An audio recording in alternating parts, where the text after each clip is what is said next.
2011 সালে আওয়ামী লীগ সমর্থিত প্রার্থী শামীম ওসমানের বিরুদ্ধে 1 লাখের বেশি ভোটে জিতেছিলেন সেবারের স্বতন্ত্র প্রার্থী সেলিনা হায়াৎ আইভী। এবার নারায়ণগঞ্জ সিটি কর্পোরেশন নির্বাচনে আইভী নৌকা পেয়েছেন আর ধানের শীষ পেয়েছেন নারায়ণগঞ্জ জেলা আইনজীবী সমিতির দুবারের সাবেক সভাপতি অ্যাডভোকেট সাখাওয়াত হোসেন। 7 খুন মামলার বাদী পক্ষের আইনজীবী হিসেবে পরিচিতি পেয়েছেন যিনি। শামীম ওসমান যাকে প্রার্থী করতে চেয়েছিলেন সেই আনোয়ার হোসেনকে শেষ পর্যন্ত জেলা পরিষদ নির্বাচনে সমর্থন দিয়ে এবং দলীয় সভানেত্রীর উপস্থিতিতে আইভী ওসমান বৈঠক করে নারায়ণগঞ্জে দলের প্রকাশ্য বিভক্তি সামাল দেওয়ার চেষ্টা করেছে আওয়ামী লীগ। রাজনীতিতে তুলনায় নতুন মুখ অ্যাডভোকেট সাখাওয়াত মনে করছেন ধানের শীষ মার্কা এবং জাতীয় রাজনীতির হিসেব নিকেশ তার সহায়ক হবে। তার বিশ্বাস, দীর্ঘদিন ভোট দেওয়ার সুযোগ না পাওয়ায় ভোটের মাধ্যমে ধানের শীষের পক্ষে জবাব দিতে মুখিয়ে আছে মানুষ। আইনি বাধায় মন্ত্রী এমপিরা আইভীর পক্ষে প্রচারণায় নামতে না পারলেও খোদ খালেদা জিয়া যেতে পারেন নারায়ণগঞ্জে সাখাওয়াতের পক্ষে প্রচারে। অনেকে বলেন 2011 সালে ভোট শুরুর 7 ঘন্টা আগে প্রার্থী তৈমুর খন্দকারকে উঠিয়ে নিয়ে সফলভাবে নারায়ণগঞ্জ সিটি নির্বাচন করতে দিয়ে বিএনপি এই নির্বাচনেই প্রথম আওয়ামী লীগকে তাদের ছাড়াও যে নির্বাচন করে ফেলা যায় এই ধারণা দেয়। নিরাপত্তার কোনো শঙ্কা নেই, তাই বিএনপির দাবির বিপরীতে ভোটের সময় সেনা মোতায়েনের জোর বিরোধী আওয়ামী লীগ। নারায়ণগঞ্জের সংখ্যালঘু সম্প্রদায়ের লোকজন যাতে নির্বিঘ্নে ভোট কেন্দ্রে যেতে পারে তা নিয়ে তাও বিশেষভাবে ভাবছে তারা, এবং কেন্দ্রীয় আওয়ামী লীগের সংখ্যালঘু নেতাদের নারায়ণগঞ্জে নির্বাচনী প্রচারে জোরে সোরে অংশ নিতে বলা হয়েছে। এই দায়িত্বপ্রাপ্ত বাংলাদেশ যুব মহিলা লীগের সাধারণ সম্পাদক অধ্যাপক অপু উকিল আজ আছেন রাজকাহনে, আছেন বিএনপির সহ আন্তর্জাতিক বিষয়ক সম্পাদক ব্যারিস্টার রুমিন ফারহানা এবং আরও আছেন গণসংহতি আন্দোলনের প্রধান সমন্বয়কারী জোনায়েদ সাকি, যিনি ঢাকা উত্তর সিটি কর্পোরেশন নির্বাচনে মেয়র পদে লড়েছিলেন। আমরা স্বাগত জানাই আমি তিনজনকেই। অপু উকিল, আপনাকে দিয়েই শুরু করি। নিরাপত্তার কোনো শঙ্কা নাই, কোনো সমস্যা নাই, তারপরে আবার সংখ্যালঘুরা যাতে নির্বিঘ্নে ভোট দিতে আসতে পারেন সেটা নিয়ে আবার বিশেষ টিম গঠন করেছে আওয়ামী লীগ। আর মানে সংখ্যালঘুদের তো একটু বোধহয় নিরাপত্তার শঙ্কা থাকার কথা, কারণ মন্দির মূর্তি ভাঙা তো বোধহয় প্রায় কোনোদিনই বন্ধ নয়। না, ধন্যবাদ আপনাকে। প্রথমত যে সংখ্যালঘুদের উপরে যে অত্যাচার নির্যাতন করছে ষড়যন্ত্রমূলকভাবে, সে 2013 থেকে সে বিষয়টি আছে। কিন্তু এখানে নির্বাচনে যে কমিটি গঠন করা হয়েছে ধর্মীয় সংখ্যালঘুদের ভোটের বিষয় বা তাদের এলাকায় যাওয়ার বিষয়, এটি কিন্তু সেই কারণে না। কারণ 2011-তে যে নির্বাচন হয়েছিল তখনও কিন্তু আমরা সেখানে দায়িত্ব ছিল আমাদের, যারা ধর্মীয় সংখ্যালঘু সম্প্রদায় আছেন তাদের সঙ্গে গিয়ে নির্বাচনে কথা বলা, ভোট চাওয়া, কাজগুলো করা। সেখানেও আমি কাজ করেছি এবং মন্দিরে, বিভিন্ন মন্দিরে গিয়েছি, হিন্দু সম্প্রদায়ের মানুষের সঙ্গে কথা বলেছি, ভোট চেয়েছি। শুধু নারায়ণগঞ্জেই না, ভোলা নির্বাচন হয়েছে, যেখানে নির্বাচন হয় সেখানে কিন্তু যে এলাকাটিতে হিন্দু অধ্যুষিত এলাকা, ধর্মীয় সংখ্যালঘুরা আছেন, সেই এলাকাতে ভোট চাইতে একজন আমি ধর্মীয় হিন্দু সম্প্রদায়ের মানুষ হিসেবে ওনারা প্রত্যাশা করেন যে আমি হিন্দু সম্প্রদায়। এটা জিজ্ঞেস করেন না যে আমরা ভোট দিতে যাব কেন, মানে নিরাপত্তার সংকট এই ধরনের প্রশ্ন নিয়ে প্রশ্ন করেন না? কারণ মানে 2014 সালের 5ই জানুয়ারি নির্বাচনের পরেও মানে আপনারা একা একাই নির্বাচন করেছেন, একা একাই জিতেছেন, তারপরেও তো মন্দির ভাঙা হয়েছে বিভিন্ন জায়গায়। সেটি আছে। আসলে বাংলাদেশের জনগণ, হিন্দু মুসলিম সবাই অনেকটাই সচেতন যে কারা এই কাজগুলো করছে, কেন হচ্ছে, কি কারণে হচ্ছে। যে কারণে নির্বাচন, অবশ্যই এটি আমি বলবো, যারা বাংলাদেশের স্বাধীনতা চেতনাকে বিশ্বাস করে না, যারা ইসলামী রাষ্ট্র প্রতিষ্ঠা করতে চেয়ে সংবিধানকে কাটাছেঁড়া করেছিল, যারা বাংলাদেশকে ধর্মের ভিত্তিতে রাজনীতি করব, রাষ্ট্র বানানোর চক্রান্তে নিয়োজিত ছিল 75-এর পরে, সেই চক্রটি বারবার করছে। এবং হিন্দু সম্প্রদায়ের লোকজন যেটি বলেন, তারা কিন্তু ভোট চাইতে গেলে আমাকে হাসি মুখে এই কথাটি বলেন, জড়িয়ে ধরেন হিন্দু নারীরা বলেন যে আমরা শেখ হাসিনাকেই ভোট দিব যতদিন পর্যন্ত এই দেশে আছে। শেখ হাসিনা বেঁচে থাকলে আমরা মনে করি যে বাংলাদেশে আমরা থাকতে পারবো, উনি যতদিন আছে ততদিন আমরা বাংলাদেশে থাকতে পারবো। এটি কিন্তু বাংলাদেশের প্রত্যন্ত এলাকার যে যেখানে আছে হিন্দু সম্প্রদায়ের মানুষের আকুতি। এখন ওনাদের একটি কষ্ট আছে যে আওয়ামী লীগ ক্ষমতায়, তারপর কেন আমরা নিরাপত্তা পাচ্ছি না। সেই ষড়যন্ত্রকারীদের হাত থেকে কি ইসলাম ধর্ম রক্ষা পেয়েছে? মসজিদ কি পোড়ানো হয়নি? কোরআন শরীফ কি পোড়ানো হয়নি? মুসলিম ধর্মের মানুষকে কি হত্যা করা হয়নি আওয়ামী লীগ করে বলে, স্বাধীনতার পক্ষের বলে? সেখানে শুধু হিন্দু সম্প্রদায় কেন, যেই চক্রটি এই কাজের সঙ্গে সম্পৃক্ত, তারা চায় স্বাধীনতার পক্ষের চেতনার যে শক্তি তাকে বিনষ্ট করে তারা রাষ্ট্র পরিচালনা করবে। এটি পরিষ্কার, সবার কাছে পরিষ্কার। নারায়ণগঞ্জের ক্ষেত্রে আমরা যেখানে যাচ্ছি, ঢাকার সঙ্গে তাদের যোগাযোগ, সব মানুষ এতই সচেতন যে তারা নৌকার পক্ষে ভোট দেবার জন্য প্রস্তুতি নিয়ে সবসময় রাখেন। এবং এটি আমার বিশ্বাস। প্রসঙ্গে আমার শেষ প্রশ্ন আপনার কাছে, যে মানে নাসিরনগরের ঘটনায় যদি বলি, এরপরে আরো অনেকগুলো ঘটনারই আমি উদাহরণ দিতে পারি। নাসিরনগরের ঘটনার কথাই যদি বিশেষভাবে উল্লেখ করি, মানে একেবারে সরাসরি আসলে সেখানকার সাংসদ এবং ইউনিয়ন পরিষদ চেয়ারম্যান নাকি পৌরসভা চেয়ারম্যান তাদের গন্ডগোলের ফল, এবং তারা দুজনই আওয়ামী লীগ এর রাজনীতি করেন। সেখানে নারায়ণগঞ্জে মানে শামীম ওসমান এবং সেলিনা হায়াত আইভীর যে দ্বন্দ্ব, এবং মানে যে এদের মধ্যে একজনের যে রেপুটেশনও, মানে তাতে মানে আসলে তো শঙ্কা, নিরাপত্তার শঙ্কা, এগুলো বিষয়গুলো আছে কিনা। আচ্ছা, এবং 170টি কেন্দ্রই আবার ঝুঁকিপূর্ণ বলেছেন নির্বাচন কমিশন। 174টি।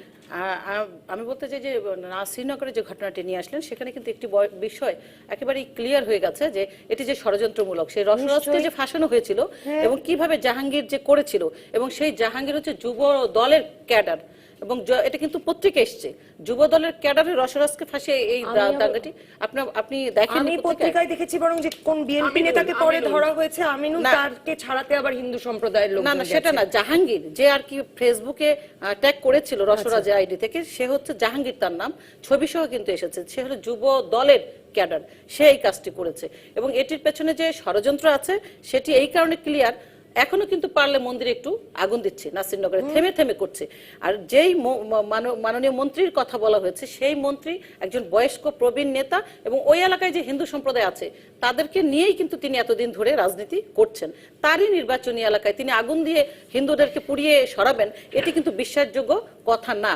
আরেকটি, এখন নারায়ণগঞ্জের যে দ্বন্দ্বের কথাটি বলেছেন, শামীম ওসমান এবং আইভী, সেলিনা হায়াত আইভী, আমি বলবো যে বিএনপির রাজনৈতিক যে প্রার্থী দিয়েছে, সেই প্রার্থীর দিকে দৃষ্টি না দিয়ে বিএনপি এবং কিছু কিছু ব্যক্তিবর্গ ওই শামীম ওসমান এবং আইভী কি করলো, তারা কোথায় গেল, আইভীর পান খেলো কিনা, শামীম ওসমান চা খেলো কিনা, সেই কথাটিকে বেশি নিয়ে আসতে চাচ্ছে। আমি মনে করি না, এটা কারণ হচ্ছে যে আমাদের ওখানে নারায়ণগঞ্জে আওয়ামী লীগ ভীষণ শক্তিশালী।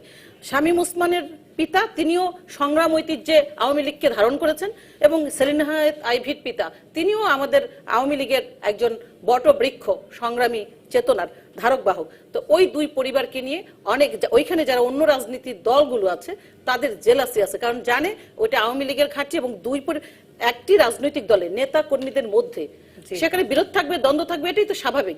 বিএনপি তো আছে, সব দলই আছে।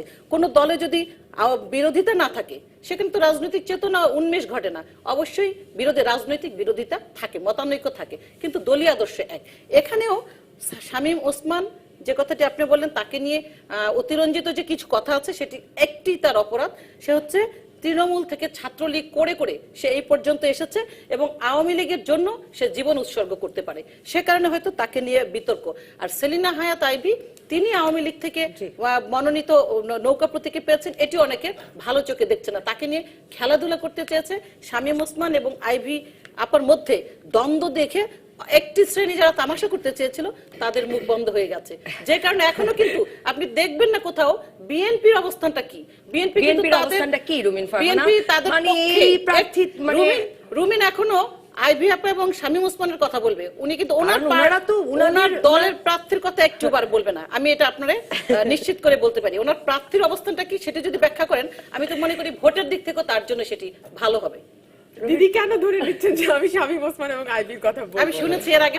আমার যেটা প্রশ্ন, যে আমি ধারণা করতে পারি যে উকিল কোন জায়গা থেকে বলছেন, যে মানে আমরা যেমন অ্যাডভোকেট সাখাওয়াত আমাদের কাছে একটি পরিচিত মুখ নন, কিন্তু মিডিয়ায় বলুন, জনমানুষের কাছে বলুন, একটা দীর্ঘ সময় ধরে আসলে শামীম ওসমান পরিচিত, এবং তারপরে তাকে হারিয়ে যখন সেলিনা হায়াত আইভী, এবং একটা দীর্ঘ সময় ধরে তিনি নারায়ণগঞ্জের রাজনীতিতেও সক্রিয় ছিলেন, মানে বিএনপি রাজনীতিতে সক্রিয় একজন কাউকে আনলো না কেন, এই প্রশ্ন তো আছে। এবং আসলে এইরকম তারকা খ্যাতি সম্পন্ন সেলিনা হায়াত আইভী বিপক্ষে অ্যাডভোকেট সাখাওয়াত কোনো শক্তিশালী প্রার্থী হতে পারেন কিনা, এই প্রশ্নটি তো উঠছে। আমি মনে করি শক্তিশালী প্রার্থী হতে পারেন এ কারণে যে ওনার একটি ক্লিন ইমেজ আছে, এবং আপনি নিজেও যে কথাটি অনুষ্ঠান শুরুর আগেই বলছিলেন যে নারায়ণগঞ্জে যে 7 মার্ডার, বিখ্যাত 7 মার্ডার, যেটা রায় 16ই জানুয়ারি দিচ্ছে আগামী বছর, তো সেই মামলায় উনি বাদী পক্ষের লয়ার ছিলেন এবং সুনামের সঙ্গে উনি মামলাটি পরিচালনা করেছেন। শুধু তাই নয়, উনি এলাকায় যে তৃণমূলের নেতাকর্মীরা আছে নারায়ণগঞ্জে, তাদের অনেকের মামলা, প্রায় 20,000 নেতাকর্মীর মামলা কিন্তু উনি ফ্রি অফ কস্ট, বিনা পয়সায় করে দিয়েছেন, যারা রাজনৈতিক মামলায় আসামি হয়েছিলেন। সুতরাং এলাকায় কিন্তু ওনার দলগতভাবে একটা ভালো পরিচিতি আছে, উনি ক্লিন ইমেজের, এবং এই সব কিছু বিবেচনা করেই কিন্তু প্রার্থী ঠিক করা। আর আমি মনে করি যে আওয়ামী লীগের নিজস্ব দলীয় কোন্দল এত বেশি যে আপনার কথাটা যদি আমি ধরেও নেই যে দুজনেই স্টার বা তারকা খ্যাতিপ্রাপ্ত, দুজনেই বড় নেতা আওয়ামী লীগের ওইখানে, তারপরেও তাদের দলীয় কোন্দল এমন অবস্থায় গেছে যে তারা নিজেদের ভোটটি নিজেরা অ্যাসিওর করতে পারবে কিনা, সেলিনা হায়াৎ আইভী তার নিজের মার্কার ভোটটি পাবেন কিনা, সেটাই একটা বিরাট প্রশ্ন হয়ে দেখা দিয়েছে। এখন প্রশ্ন হতে পারে যে তাহলে কি আওয়ামী লীগের দুর্বলতাকে পুঁজি করে বিএনপি জয়লাভের স্বপ্ন দেখছে কিনা। আবার বিএনপির দুর্বলতা নিয়েও কথা উঠছে যে মানে তৈমুর খন্দকারকে তো কাঁদিয়ে 7 ঘন্টা আগে নির্বাচন থেকে তুলে নেওয়া হলো, উনি ক্যামেরার সামনে কাঁদলেন, তো সেই লোক এবার উনি নির্বাচনে দাঁড়াতেও রাজি হলেন না। এবং উনি আসলে নারায়ণগঞ্জের বিএনপি দুর্বল বিএনপি হোক, সবল বিএনপি হোক, নারায়ণগঞ্জের বিএনপি কে এতদিন লিড করে এসেছেন। কিন্তু তৈমুর আলম খন্দকার ছাড়া যে আর নতুন কোন নেতা বিএনপি তৈরি করবে না বা ওই এলাকা থেকে আর কোন নেতা বেরিয়ে আসবে না, এমন কোন কথা তো বিএনপি দেয়নি, তাই না? নেতা তৈরি হতেই পারে, নেতা তৈরি হয়ে আসতেই পারে, এবং এলাকাতে তার নিশ্চয়ই জনপ্রিয়তা আছে বলেই বিএনপি সবকিছু বিবেচনা করেই তাকে প্রার্থী করেছে। একটা বিষয় আমাদের মনে রাখতে হবে, কোনো রাজনৈতিক দল যখন কাউকে প্রার্থী ঠিক করে সে নিশ্চয়ই হারবার ইচ্ছা থেকে তাকে প্রার্থী বানায় না, তাদের নিজস্ব কিছু ইকুয়েশন থাকে, নিজস্ব কিছু ক্যালকুলেশন থাকে। আমি তো প্রার্থী নিজের মুখে শুনেছি যে তিনি শেষ মুহূর্ত পর্যন্ত থাকবেন। আপনার নিশ্চয়ই মনে আছে, আপনি আমার মতো ভীষণভাবে পত্রিকা পড়েন, পত্রিকা মনে রাখেন। হ্যাঁ, আপনার নিশ্চয়ই মনে আছে তৈমুর খন্দকারও শুধু তৈমুর আলম খন্দকারের কথাই কেন, প্রাণ গেলেও তিনি নির্বাচন থেকে সরবেন না। তৈমুর আলম খন্দকার কেন, ঢাকা সিটি কর্পোরেশন এবং চিটাগং সিটি কর্পোরেশন থেকেও তো বিএনপি নির্বাচনের মাঝখান থেকে সরে আসেনি। কথা হচ্ছে পরিস্থিতি যদি সেরকমই তৈরি হয় যে সকাল 8টার বদলে রাত 8টায় ব্যালট বাক্স ভর্তি হয়ে যায়, তো সেরকম একটি নির্বাচনে বিএনপির থেকেই বাকি আর গিয়েই বাকি। কিন্তু আমরা এখনো আশাবাদী যে এটি এই নির্বাচন কমিশনের অধীনে কিন্তু শেষ নির্বাচন। আপনি জানেন, মানে যদি জেলা পরিষদের নির্বাচনটিকে আপনি গলায় না ধরেন তাহলে এটি শেষ নির্বাচন। সুতরাং জেলা পরিষদের নির্বাচন তো হয়ে গেছে, মানে এরা কিছু বলার কিছু নেই। তো সুতরাং এটি শেষ নির্বাচন। আমরা আশা করছি যে নির্বাচন কমিশন কিছুটা হলেও মানে একটা মানে নিজের মানুষদের তো একটা চোখের পর্দাও থাকে, একটা লজ্জাও থাকে, সেই লজ্জা থেকে হলেও নির্বাচনটি কিছুটা সুষ্ঠু করবার চেষ্টা করবে। তার কারণ হচ্ছে এটি কিন্তু কোনো সরকার পরিবর্তনের নির্বাচন নয়। এই নির্বাচনে আওয়ামী প্রার্থী জিতলেও কিছু যায় আসে না, ধানের শীষ জিতলেও কিছু যায় আসে না, সরকার তো পরিবর্তন ধানের শীষ শেষ পর্যন্ত থাকলে অনেক। আমি আপনাকে বারবারই আমি একটু যদি পরিবেশ থাকবার মতন থাকে ধানের শীষ নিশ্চয়ই থাকবে। জোনায়েদ সাকি, আপনি ঢাকা, যেহেতু আমরা মেয়র নির্বাচন নিয়ে কথা বলছি, ঢাকা উত্তরের মেয়র নির্বাচনে আপনি প্রার্থী ছিলেন, সেই নির্বাচনটি কিভাবে, মানে সেই নির্বাচনটি নিয়ে আপনার অনেক অভিযোগ ছিল যে কি ধরনের অনিয়ম হয়েছে, কি আপনি একরকমের সাজানো সমীকরণের কথাও বলেছিলেন যে বিএনপি নির্বাচন থেকে উঠে গেলে সেই নির্বাচনটি কিভাবে সাজানো হয়, সেই বিষয়ে আপনার তখন অনেক বক্তব্য ছিল। আপনার অভিজ্ঞতাটি যদি একটু বলেন যে বিএনপি নির্বাচনে থাকলে কি হয়, না থাকলে কি হয়, এই প্রসঙ্গে। ধন্যবাদ আপনাকে। আমি আরো এর আগে আপনার প্রশ্নের উত্তরে আগে আমার বলার বিষয় তো খুব কম, তো কাজেই আমি যে আলোচনা হয়েছে সে বিষয়ে দু একটি মন্তব্য করি। প্রথমত, আমরা নারায়ণগঞ্জে আমাদের দল গণসংহতি আন্দোলন তুলনামূলকভাবে নতুন দল। আমরা রাজনৈতিক দল হিসেবে রাজনৈতিক দল হিসেবে একটি স্বতন্ত্র রাজনৈতিক দল সংগঠন হিসেবে আমরা নতুন করে একটা যাত্রা শুরু করেছি। আমরা নারায়ণগঞ্জে একটা সক্রিয় দল, আমাদের দলের আকার ছোট হলেও আমরা মানে নারায়ণগঞ্জের জনমানুষের প্রত্যেকটি সংগ্রামের সাথে আমাদের সক্রিয়তাটাই তো বড় কথা, এখন তো অনেক বড় দলও সক্রিয় না। কিন্তু আমরা যেভাবে মনে করি যে প্রত্যেকটি এলাকায় জনগণের সংগ্রামের ভেতর থেকেই একজনকে তার জনগণের প্রতিনিধি হয়ে উঠতে হয়, তার ভিত্তিতে কিন্তু তার নির্বাচনের প্রার্থী তার জায়গাটা।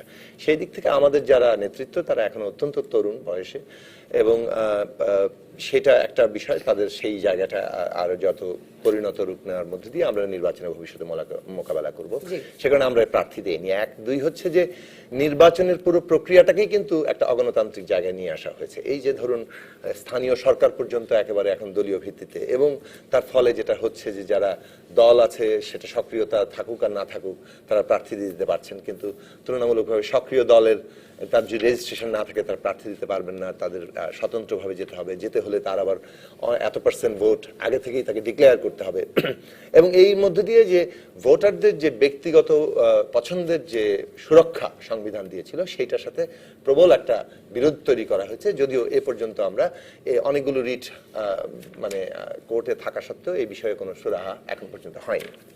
ফলে এই অগণতান্ত্রিক অবস্থার মধ্যে আমরা আছি। দ্বিতীয়ত আমি আরেকটা বিষয়ে কথা বলি, সেটা হচ্ছে যে একটু আগে যে আলোচনাটা হচ্ছিল সংখ্যালঘু, এই সংখ্যালঘু শব্দটা নিয়ে কিন্তু এখন সংখ্যালঘু বলে যাদেরকে, সেটা ধর্মীয় দিক থেকে হোক জাতিগত দিক থেকে হোক, তাদের মধ্যে প্রবল আপত্তি উঠছে। কেননা এর মধ্য দিয়েই কিন্তু চিহ্নিত করে দেওয়া হচ্ছে যে সংখ্যালঘুদের সেটা নিয়ে আপত্তি নয়, সুশীল সমাজের আপত্তি। না না, সুশীল সমাজ মানে যে দেশে রাষ্ট্রধর্ম আছে সে দেশে তো সংখ্যালঘু আছে। হ্যাঁ, না না, সংখ্যালঘু আছে, কিন্তু আপনি রাষ্ট্রধর্ম আছে এটা তো কোনো মানে সংবিধানের অঙ্গীকার থাকার কথা নয়। রাষ্ট্রধর্মটা যে আছে সেটাই তো সংবিধানের মূল স্পিরিটের সাথে। আপনি যদি মুক্তিযুদ্ধের অঙ্গীকার দেখেন এবং আপনি যদি 7ই মার্চের ভাষণ, যে একটা অফিসিয়াল ভাষণ দেখেন, সেখানে বক্তব্যটা কি ছিল? বাঙালি, অবাঙালি, হিন্দু, মুসলিম, তার মানে সকলের এখানে নাগরিক হিসেবে তারা আমাদের কাছে বিবেচিত হবেন। রাষ্ট্রের কাছে তিনি হিন্দু না মুসলমান, উনি বাঙালি না সাঁওতাল কিংবা চাকমা না মারমা, সেটা সংবিধান তো আর এখনকার সংবিধান না।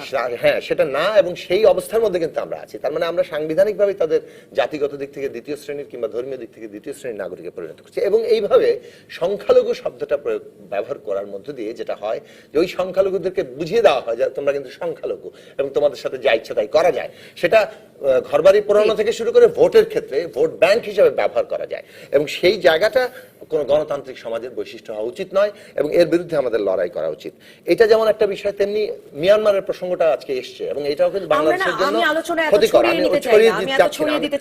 আমি একেবারেই ছড়াতে চাচ্ছি না। সুনির্দিষ্ট প্রশ্ন করি, ঢাকা উত্তর সিটি কর্পোরেশন নির্বাচনে আপনি প্রার্থী ছিলেন, আপনার জামানত বাজেয়াপ্ত হয়, তারপর আপনি বলেন যে বিএনপি ভোট বর্জন করেছে 12টায়, তারপরেও বিএনপি এত ভোট পায় কি করে, সেই নিয়ে আপনি প্রশ্ন তোলেন। আপনি এক রকমের নির্বাচন সাজানোর একটি ছক সংবাদ মাধ্যমে তখন তুলে ধরেছিলেন। আপনি বলছিলেন যে অবশ্যই মানে যেটা হচ্ছে যে আসলে আমি সেই গল্পটি আপনার কাছে শুনতে চাই। বাংলাদেশে এখন নির্বাচনী প্রক্রিয়ার মধ্যে যে মানে নির্বাচনের মানুষ ভোট দেওয়ার যে ব্যবস্থাটা, মানুষ ভোট দিবে, তাকে যাকে খুশি তাকে দিবে, যা পছন্দ করবে, এই জায়গাটাই নিশ্চিত করা কোনো ব্যবস্থা বাংলাদেশে এখন আর নাই। এখন যার ফলে নির্বাচন হয়, নির্বাচন নামক নানান রকম আয়োজন চলে, এমনকি ভোটের আগের দিন পর্যন্ত প্রার্থিতা বেশ মিডিয়াগুলো খুব ব্যাপক থাকে, যেটা আমার ঢাকা নির্বাচনের ক্ষেত্রে আমরা দেখেছি। আগের দিন পর্যন্ত বিতর্ক, সব ধরনের জায়গা, কিন্তু ঠিক রাত 8টা থেকে পরিস্থিতি বদলে গেল। খবর আসলো যে সবগুলো কেন্দ্রের সামনে সরকারি দলের লোকজনরা বেশ দখল করে রেখেছে এবং বিভিন্ন জায়গায় ব্যালট বাক্স ভরা হচ্ছে, এবং সেই ব্যালট বাক্স ভরার বিষয়টা আমরা পরের দিনে ভালো মতো দেখতে পেলাম। এবং তারপর 9টা থেকে নির্বাচন যখন শুরু হলো, তখন তো তাবিদ অন ক্যামেরাও কয়েকটা ধরলেন। তারপরে ধরেন মানে 10:30 পর্যন্ত আমরা বিভিন্ন কেন্দ্রগুলো দেখছিলাম কিছু কিছু মানুষ ভোট দিতে পারছিলেন। 10:30টার পর থেকে বিভিন্ন জায়গা থেকে আমার যে নির্বাচনী যারা পোলিং এজেন্ট ছিলেন তাদের বিভিন্ন জায়গা থেকে বের করে দেওয়া হচ্ছে, এবং যারা ভোট দিতে আসছেন তাদের বলা হচ্ছে যে আপনারা এখন এসেন না, অথবা ভোট দেওয়া হয়ে গেছে ইত্যাদি, এবং এটাই সারা দিন পর্যন্ত চলতে থাকলো। বিএনপি কখন উইথড্র করেছে এটা বিএনপি সিদ্ধান্তের ব্যাপার, কিন্তু আমরা আমাদের প্রার্থিতার জায়গা থেকে আমরা নির্বাচন করতে চেয়েছি, প্রতিদ্বন্দ্বিতা করতে চেয়েছি, আমরা জনগণের উপর ভরসা রাখতে চেয়েছি। কিন্তু আমরা নির্বাচনের প্রক্রিয়ার মধ্যে দেখলাম যে কোনো জায়গায় ঠিক মতো ভোট গ্রহণ হচ্ছে না, এবং যে ভোট গ্রহণ হচ্ছে না, মানুষ ভোট দিতে পারছেন না, সেই ভোটের ফলাফলের উপর কোনো আস্থা রাখার আর কোনো বাস্তবতা থাকে না, ওটা একটা অযৌক্তিক হয়। কাজেই আমরা আমাদের যারা ভোটার, যারা ভোট দিতে পাচ্ছেন না তাদের প্রতি, এবং যারা ভোট দিয়েছেন যাদের ভোটের গণনা হওয়ার কোনো সম্ভাবনা আমরা তখন আর দেখতে পাচ্ছি না। কারণ সামাজিক আন্দোলনের মতো ছিলেন তখন, যারা ভোট দিতে পারেননি তাদের কোনো তালিকা বা তাদের কোনো যে এরা ভোট দিতে গিয়ে দেখেছেন তাদের ভোটটি দেওয়া হয়ে গেছে, এবং এরকম অসংখ্য মানুষ তারা ফেসবুকে, সোশ্যাল মিডিয়াতে তারা নিজেদের বলেছেন যে আমি ভোট দিতে গিয়েছি এবং আমাকে বলা হয়েছে যে আপনার ভোট দেওয়া হয়েছে, এবং এটা অনেক বিখ্যাত ব্যক্তির ক্ষেত্রে ঘটেছে। আমি এখন আর নামের তালিকা আপনাকে দিচ্ছি না, যে অনেক আপনি সোশ্যাল মিডিয়া খুঁজলে দেখতে পাবেন অনেক বিখ্যাত, মানে যারা পরিচিত মুখ, যাদের অন্য সামাজিক গুরুত্ব আছে, তারা গিয়েও এটা ফেরত এসছেন। এটা তো একটা দিক। সেটা হচ্ছে যে যখন আর পোলিং এজেন্ট থাকে না, আপনার সমস্ত পোলিং এজেন্টকে বের করে দেওয়া হয়, তখন ভোট যে গণনা হবে তার মধ্যে কিন্তু আর কোনো নিশ্চয়তার জায়গা থাকে না, ফলে ভোট গণনার প্রশ্নটাও তখন এসছে, যার যে ভোটগুলো পড়েছে 10:30 পর্যন্ত সেটাও ঠিক মতো গণনা হবে কিনা। ফলে আমরা যখন নির্বাচনের আগাম ফলাফল যেটা করেছি, দুটোর সময় আমরা প্রেস কনফারেন্স করি যে নির্বাচনের ফলাফল প্রত্যাখ্যান করেছি। নির্বাচন থেকে তখন আমি চাইলেও আর উইথড্র করতে পারছি না। কাজেই আমরা কোনো মানে স্টান্ট নেওয়ার চেষ্টা করিনি। আমরা যেটা বলেছি যে এই নির্বাচনটা যথাযথ হয়নি, জনগণ ভোট দিতে পারেননি, কাজেই এই নির্বাচনের ফলাফল আমরা প্রত্যাখ্যান করি। আমরা যেটা দেখতে পাচ্ছি যে এই যে প্রক্রিয়াটা, মানুষ ভোট দিতে পারেন না, কি হলে কি হবে, কোথায় কে নির্বাচিত হলে ভালো হয় সেটা পরের প্রশ্ন, নারায়ণগঞ্জে কি হলে ভালো হয় এটা আরেকটা আলোচনা, কিন্তু ভোটটিকে সাজিয়ে ফেলার যে একটি প্রক্রিয়া এটা বিপজ্জনক বাংলাদেশের জন্য। এবং এটা যদি বর্তমানে কাউকে কাউকে সুবিধা দেয়ও, দিচ্ছে সরকারি দল, সেটা সুবিধা নিচ্ছেন, কিন্তু আখেরে শেষ বিচারে এটা বাংলাদেশের জন্য এবং বর্তমান সরকারি দলের জন্য শেষ বিচারে এটা ভালো নয়। একটা বিরতির পর অপু উকিল আপনার কাছে আসবো।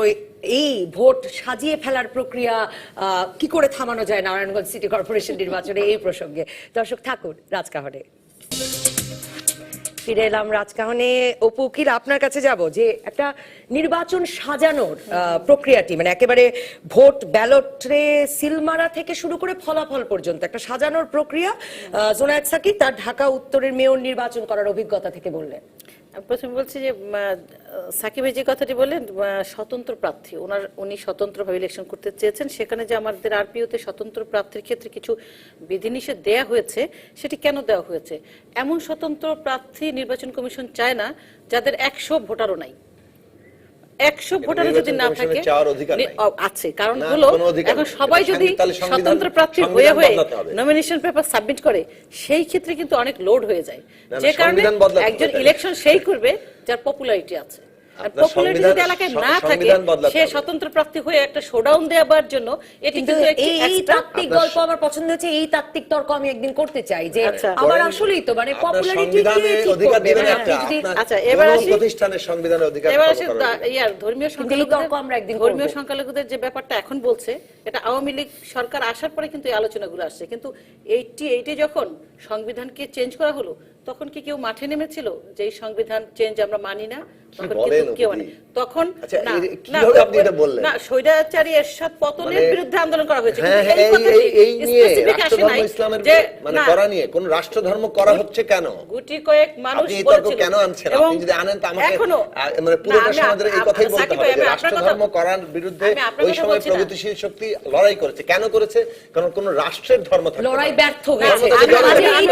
এই তর্ক আমরা না করি, রাষ্ট্রধর্ম ইসলামের তর্ক, কারণ এখন আমি লড়াই ব্যর্থ হয়েছে। আচ্ছা, ইলেকশনের বিষয় নিশ্চয়ই চলমান আছে। ইলেকশনের বিষয়টি হলো, আমরা যে নির্বাচন প্রক্রিয়াটি এখন এসেছে, এখানে প্রথমে যে ভুয়া ভোটার লিস্ট ছিল সেটি কিন্তু ঠিক করেছে। এটি মাননীয় প্রধানমন্ত্রী বিরোধী দলে থাকা অবস্থায় দাবি ছিল, সেটি 111 গভর্নমেন্ট ঠিক করেছে, এবং 1,30,23,00,000 ভুয়া ভোটার যেটি বিএনপি করেছিল সেটি কিন্তু বের করেছে। এটি সাকিব ভাই কখনোই বলেন না। আসল ভোটার লিস্ট খুব ভালো কথা। আচ্ছা, আসল ভোটার লিস্টের ভোটাররা ভোট দিতে পারলো না, গিয়ে দেখলো ভোট দিতে পারলো না কেন? এবং স্বচ্ছ ব্যালট ভোটার, আমি যে ভোটার ছবিযুক্ত ভোটার আইডি, এবং এখন স্মার্ট কার্ডও দেওয়া হচ্ছে, এটি কিন্তু এই আওয়ামী লীগ গভর্নমেন্টেরই ইয়ে। এখন ইলেকশন কেন্দ্রে পুলিং এজেন্ট বের করে দিয়েছে। BNP city corporation election polling agent সব বুথে দিতে পারে নাই, বিএনপি এই ঢাকা সিটি কর্পোরেশনে দিতে পারেনি। আর সাকিব ভাই কোন পোলিং এজেন্ট দিয়েছে আমি জানি না।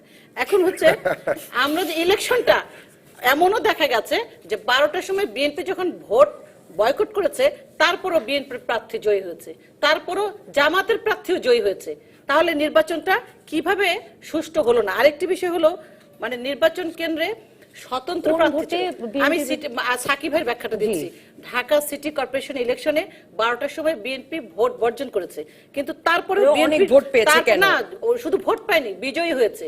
জামাতের প্রার্থীও বিজয়ী হয়েছে সিটি কর্পোরেশনে কাউন্সিলর। এবং আরেকটি বিষয় হলো যে ভোট যখন হয়েছে, কাউন্সিলর কিন্তু স্বতন্ত্র প্রার্থী আমাদের এক একটি এরিয়াতে, এক একটি ওয়ার্ডে 4-5জন স্বতন্ত্র প্রার্থী ছিল। তো ভোট যদি কারচুপি হয়, স্বতন্ত্র প্রার্থীরা কি ঘাস কেটেছে? কখনোই না, সেখানে নির্বাচন হয়েছে। তবে কিছু ক্ষেত্রে যে বিশৃঙ্খলা হয়নি তা না, অনেকগুলো কেন্দ্রের মধ্যে কিছু কিছু কেন্দ্রে বিশৃঙ্খলা হতেই পারে। নারায়ণগঞ্জ সিটি কর্পোরেশন নির্বাচনে আপনার কি মনে হয় কি পরিমাণ বিশৃঙ্খলা হবে? 174টি কেন্দ্রই নাকি ঝুঁকিপূর্ণ, কিন্তু তারপরেও নাকি সেনা মোতায়েন দরকার না। নারায়ণগঞ্জ সিটি কর্পোরেশনের বিষয়ে আমি আপনাকে ক্লিয়ার ভাবে, আপনার তো খেয়াল থাকে সব, গত নির্বাচনটি হলো বিএনপি থেকে কিন্তু বলে নাই যে ভোট সুষ্ঠু হয় নাই, কিন্তু এখানে রুমিন বলছিল যে ব্যালট বাক্স যেন ভরে না যায়। গত 2011-তে যে নির্বাচন হলো সেলিনা হায়াত আইভী এবং শামীম ওসমানের মধ্যে, বিএনপির নেতাকে আমার মনে থাকে এই হ্যাঁ। সমস্যাটার কারণে শামীম ওসমান বলেছিল ভোট সুষ্ঠু হয় নাই, কিন্তু বিএনপি থেকে বলে নাই, সে হয়তো বিরোধিতার খাতিরে বলেছে, অন্তর্দলীয় বিরোধী। কিন্তু বিএনপির পক্ষ থেকে কি বলেছে, বলেছে সুষ্ঠু ভোট হয়েছে এবং কনগ্রেচুলেট করেছে সেলিনা হায়াত আইভীকে, যে কারণে বিএনপির ভোট সেবার সেলিনা হায়াত আইভী পেয়েছিলেন। এখন কি করেছে দেখেন, এখন যে দিল অ্যাডভোকেট সাকাত সাহেবকে আর বলির পাঠা তৈবুর আমার খন্দকারকে ছুরি মেরে ফেলে দিল। কিন্তু আমরা যে আনোয়ার সাহেবকে দিলাম জেলা পরিষদ, জেলা পরিষদের প্রশাসক বানায় দেওয়ার ক্ষমতা ওনাদের কেন ক্ষমতা নাই? ওখানে কাউন্সিলর ইলেকশন, আপনারা তো ইউনিয়ন পরিষদে সব জিতে গেছেন, পৌরসভায় জিতে গেছেন, উপজেলায় জিতে গেছেন, মানে এখন আর জেলা পরিষদের প্রশাসক। ইউনিয়ন পরিষদে আপনার মনে নাই যে বিএনপি থেকে যখন মনোনয়ন দেয়া হলো ইলেকশন পরিষদে, ইউনিয়ন পরিষদের জন্য, তারা কি করলো, এলাকায় গিয়ে সেই তাদের মনোনয়ন ফর্ম স্বতন্ত্র প্রার্থীর সঙ্গে সম্পৃক্ত। আমার মনে হয় যে সাখাওয়াত প্রসঙ্গে আমি রুমিনের কাছেই শুনতে চাই। রুমিন, আপনারা সেনা মোতায়েন চাইছেন, সেনা মোতায়েনের দাবিতেই গতবারও আপনারা নির্বাচন থেকে সরে দাঁড়িয়েছিলেন, মানে সেনা মোতায়েন হলে কি লাভ হবে? যে লাভ মানে এমনিতে হবে না, মানে ভোটারদেরকে ভোট দিতে গেলে হবে না, কারণ আপনারা তো বলছেন যে ভোট হলেই ভোটের তোড়েই মানে ধানের শীষ জিতে যাবে। সুন্দর একটা প্রশ্ন অধ্যাপক অপু উকিলকে করছিলেন যে 174টা আসন ঝুঁকিপূর্ণ, তারপরেও আপনারা কেন সেনা মোতায়েন চাচ্ছেন না? এই প্রশ্নটা কিন্তু আপনার মনেও এসছে। এখানেই আমাদের কথা, যেই এলাকাতে নির্বাচন কমিশনের অফিসার বলছেন যে 174টা কেন্দ্র, তার প্রত্যেকটি কেন্দ্র ঝুঁকিপূর্ণ, সেরকম একটা এলাকাতে কি করে সেনা ছাড়া নির্বাচন আপনি সুষ্ঠু আশা করেন? এবং তাছাড়া 2014-এর পর থেকে যে স্থানীয় সরকার নির্বাচনগুলো হয়েছে তা কি মানের নির্বাচন হয়েছে সেটা বাংলাদেশের 16 কোটি মানুষ জানে। এবং ধরেন ভোট শুরু হওয়ার কথা সকালে, রাতেই ব্যালট বাক্স ভরে গেছে, এবং এমনও হেডলাইন এসছে পত্রিকাতে যে জিতেছে আওয়ামী লীগ, হেরে গেছে গণতন্ত্র। এই ধরনের হেডিং তো পত্রিকাতে আমরা প্রচুর দেখেছি। এবং প্রত্যেকটা নির্বাচন, সিটি কর্পোরেশন নির্বাচন বলেন, ইউনিয়ন পরিষদ নির্বাচন তো আর বলারই অপেক্ষা রাখে না, পৌরসভা নির্বাচন, যতগুলো নির্বাচন হয়েছে প্রত্যেকটি নির্বাচন আওয়ামী লীগ ছিনিয়ে কেড়ে নিয়ে গেছে। যেসব নির্বাচন আপনারা জিতেছেন, ধরুন গাজীপুর সিটি কর্পোরেশন নির্বাচন, আপনি মনে করে দেখুন প্রত্যেকটা কিন্তু হচ্ছে 2014-এর জাতীয় নির্বাচনের আগে। তো তার মানে এবার আপনাদের জেতার পালা না নারায়ণগঞ্জ সিটি কর্পোরেশন। না, আমি সেটা জেতার পালা কি জেতার পালা না, তাহলে তো এখানে মেকানিজমের প্রশ্ন আসে। আগে জনগণকে আপনি ভোট তো দিতে দেন, আমরা তো হেরেও যেতে পারি নবনীতা, কোনো অসুবিধা নাই, কিন্তু জনগণকে তার ভোটটি প্রয়োগ করতে দেন, এইটুকুই হচ্ছে আমাদের দাবি। আর সেনা মোতায়েনের কথা, 2009 পর্যন্ত তো সেনা মোতায়েন আইনেই ছিল, আরপিওতেই ছিল। আরপিও সংশোধন হলো 2009-এ, যখন সেনাবাহিনীকে সরিয়ে দেওয়া হলো, এবং তারপরে আসলো পুলিশ, র্যাব, বিজিবি।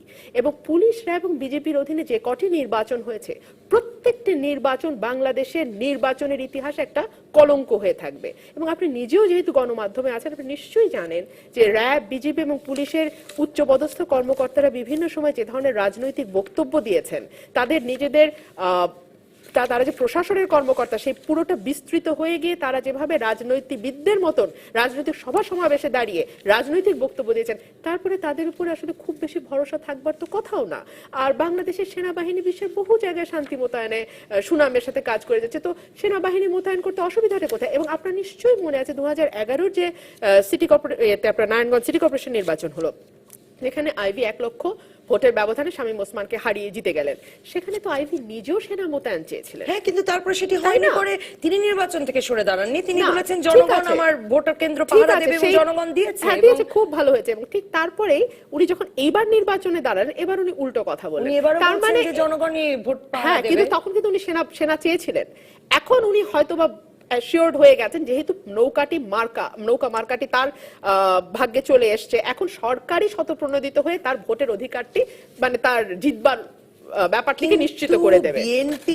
বিএনপি যে ভোটে সিরিয়াস, বিএনপিকে যে ভোট দিতে দলে দলে যেতে হবে, মানে বিএনপি যে সেনা মোতায়েন হয়নি বলে নির্বাচন থেকে সরে দাঁড়াবে না, বিএনপি যে এই হয়নি বলে নির্বাচন থেকে সরে দাঁড়াবে না, এই প্রশ্নগুলো ভোটারের, মানে ভোট কেন্দ্র পাহারা দেবে, সেই বিশ্বাসটি কেন আপনাদের থাকে না? এবং আপনিও মনে করেন কিনা যে ঢাকা উত্তর সিটি কর্পোরেশন নির্বাচনে আপনাদের জন্য আওয়ামী লীগ সিল দিয়েছিল?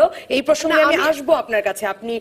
আমি একটু একটা কথার উত্তর আবার দিতেই হবে। কেন মনে করি না জানেন? অলরেডি পত্রিকাতে এসছে যে সহস্রাধিকের উপরে অবৈধ অস্ত্রের লেনদেন চলছে এখন নারায়ণগঞ্জে।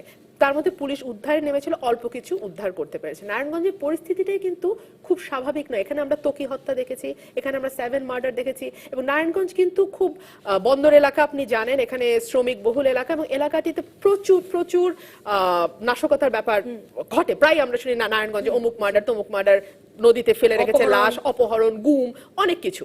তো সুতরাং নারায়ণগঞ্জের মতন একটা সেনসিটিভ জায়গায়, যেখানে ভোট হওয়ার অনেক আগেই আমি বলছি 174টা কেন্দ্র ঝুঁকিপূর্ণ, সেখানে কেন সেনা মোতায়েন হবে না? নির্বাচনে সেনা মোতায়েন করলে কি কোনো লাভ আছে? মানে তাতে কি কোনো ভোটারদের নির্বিঘ্নে ভোটাধিকার প্রয়োগের কোনো নিশ্চয়তা আসে কিনা?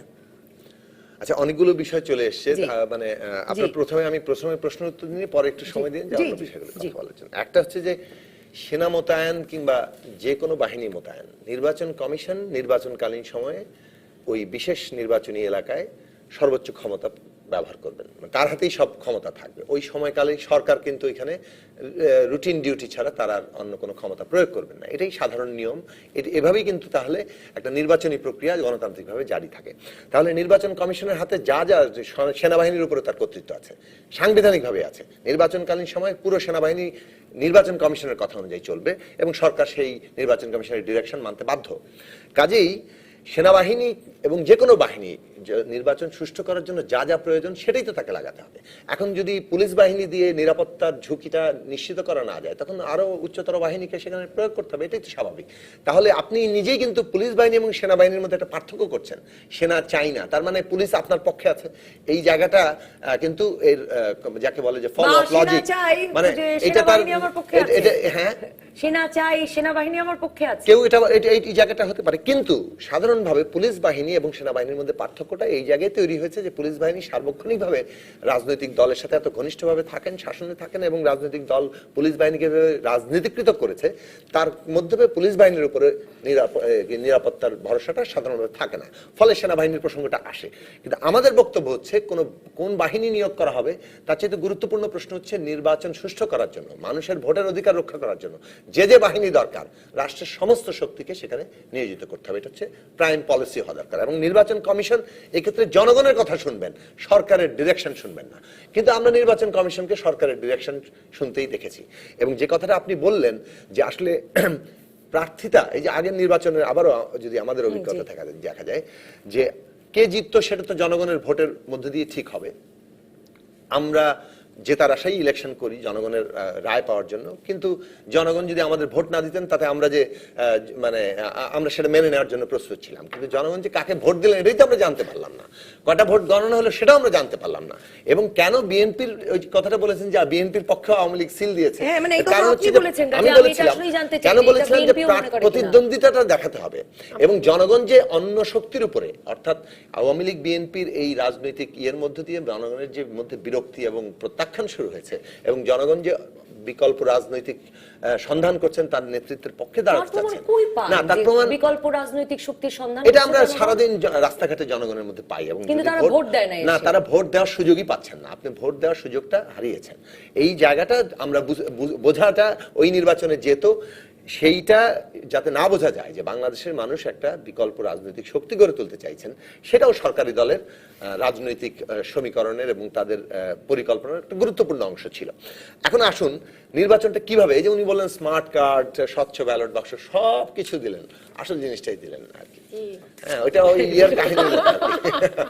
আপনি কি বলে যে 21টা কারণ বললেন, একটা জায়গাতেই আপনার যে বারুদ সে বারুদই ভেজা, মানুষ ভোট দিতে যাবে সেইটাই আপনি আসলে বন্ধ করে দিলেন, বাকি সব স্বচ্ছ রাখলেন। এই যে আজকে ইলেকশনকে কোন জায়গায়, জেলা পরিষদ নির্বাচন, স্থানীয় সরকার তো সাংবিধানিকভাবে স্পিরিটটা কি, জনগণের ভোটে স্থানীয় সরকার হবে, স্থানীয় সরকার স্থানীয় উন্নয়ন সবকিছু দেখবে, পার্লামেন্ট হচ্ছে আইনসভা, তারা আইন প্রণয়ন করবে। এই থিওরিটিক্যাল জায়গাটার বিন্দু মাত্র কোনো অস্তিত্ব নেই। এখন জেলা পরিষদকে বেসিক ডেমোক্রেসির আদলে, সেই আইইউবিও বেসিক ডেমোক্রেসির আদলে নিয়ে আসা হয়েছে। ওই ভাগটা করা হয়নি বলেই তো সাংসদ উন্নয়ন কাজ করবেন জেলা প্রশাসক, এবং সেক্ষেত্রে আবার আওয়ামী লীগ বিএনপির ঐক্য খুব পরিষ্কার, একেবারে দুই হাত তুলে সবাই মিলে ওই এমপি তন্ত্র কায়েম করেছেন। এখন যেটা বাংলাদেশের, আবারও বলছি যে এই যে ধরুন নির্বাচনী ব্যবস্থাকে জনগণের হাত থেকে কেড়ে নেওয়া, এটা বিপজ্জনক। এটার ফলাফল কি? আবারও ফিরে আসি, একটা হচ্ছে এই যে আমাদের দেশে হিন্দু ধর্ম কিংবা জাতিগতভাবে সাঁওতাল কিংবা চাকমা ভয়াবহ নির্যাতন। উনি যেটা বললেন, আমাকে এই কথাটা বলতে হচ্ছে, আমি 1 মিনিট আমাকে সময় দেন। সেটা হচ্ছে রাষ্ট্রধর্ম ইসলাম। এটা এরশাদ স্বৈরাচার করেছিল কেন?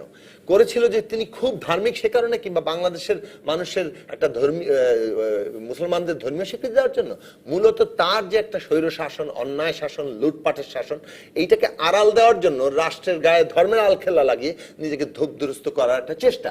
এটা হচ্ছে যখন একটা শাসক, আমি 1 মিনিট শেষ করি, যখন একটা শাসন কোনো ন্যায্য ন্যায় শাসন দিতে পারে না, তখন তারা ওইটাকে আড়াল করার জন্য রাষ্ট্রের গায়ে ধর্মের আলখেল্লা রাখিয়ে নিজেকে ধূপদুরস্ত করার চেষ্টা করে। এই চেষ্টাটাই আজকে পর্যন্ত আওয়ামী লীগ সরকারও বহাল রেখেছে।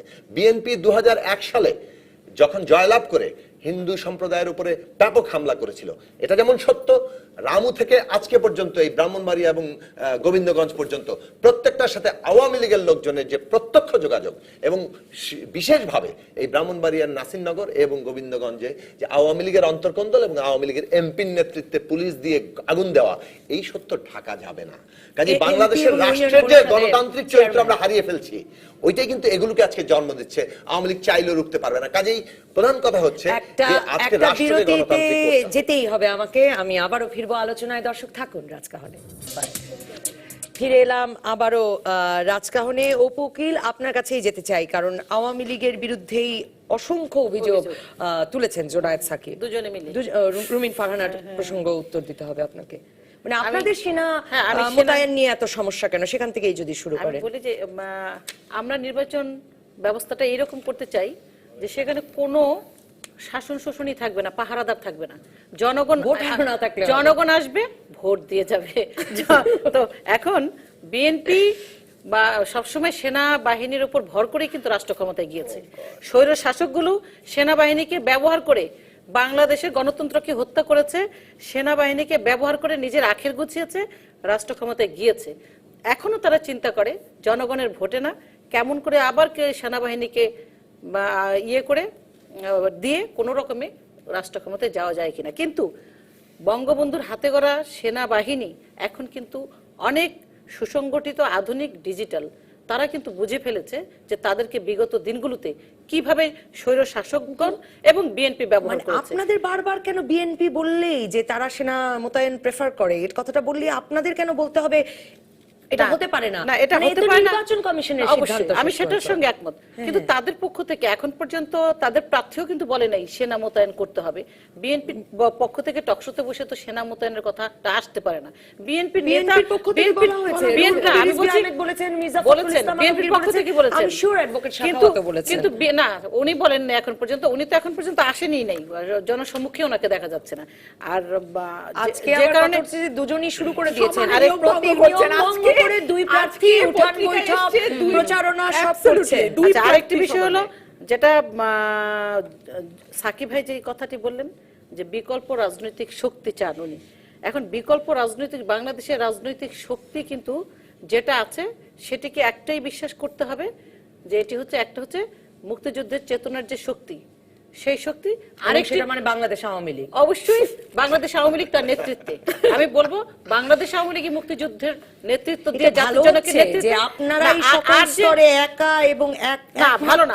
আরে না, তাদের মধ্যে দল থাকবে, কিন্তু আরেকটি বিকল্প আওয়ামী লীগের মধ্যে, আওয়ামী লীগের মধ্যে না, আমি আওয়ামী লীগের না, আমি বলছি স্বাধীনতা, সকল দলই স্বাধীনতার পক্ষে শক্তি হতে হবে, সেই বিশ্বাস এই নিয়ে। সিস্টেমটা আপনার ভালো লাগছে যে ধরুন ইউনিয়ন পরিষদ নির্বাচনের দিকেই যদি আমরা তাকাই বা উপজেলা পরিষদ নির্বাচনে মূলত আওয়ামী লীগ এবং আওয়ামী লীগের বিদ্রোহী প্রার্থী, মানে বিএনপির মতো দল 200 জায়গায় দিতে আমার ভালো লাগছে না, এই সিস্টেমটা ভালো লাগছে না আমি এর সঙ্গে। কিন্তু এর দায় দায়িত্ব বিএনপি কে নিতে হবে, কারণ নির্বাচন ব্যবস্থায় যদি কোনো ধরনের ভুল ত্রুটি হয়ে থাকে নির্বাচন করতে, যে সেই জিনিসটি ঘটানোর জন্য দায়ী 2014-তে 5 জানুয়ারি নির্বাচনে বিএনপি না এসে, বিএনপি যদি না আসে বা অন্যান্য দলগুলো যখন না নির্বাচনে আসলো না, তখন একতরফা নির্বাচন করতে গিয়ে ভুল ত্রুটি হতেই পারে। সেই দায়িত্বটা বিএনপি কে নিতে হবে। আসবে, যেটি বিএনপি বিশ্বাস করে যে নির্বাচনের মধ্য দিয়ে না, ষড়যন্ত্র করে কু করে ক্ষমতায় যেতে হবে, সেই চিন্তা করেই কিন্তু তারা নির্বাচনে আসে নাই। এখন নির্বাচনগুলোতে তারা আসতে পারলো না কেন? আমাদের ইউনিয়ন কাউন্সিল নির্বাচনটা অনেক ক্ষেত্রেই স্বতন্ত্র এবং আওয়ামী লীগের মধ্যে হলো কেন?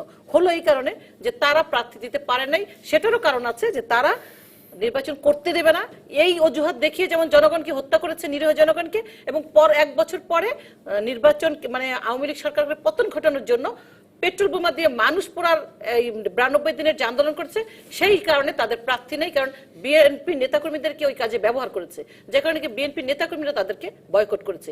এখন তাদের কোনো জায়গায় প্রার্থী নেই, জেলে গিয়েছে যারা এই কাজের সঙ্গে জড়িত।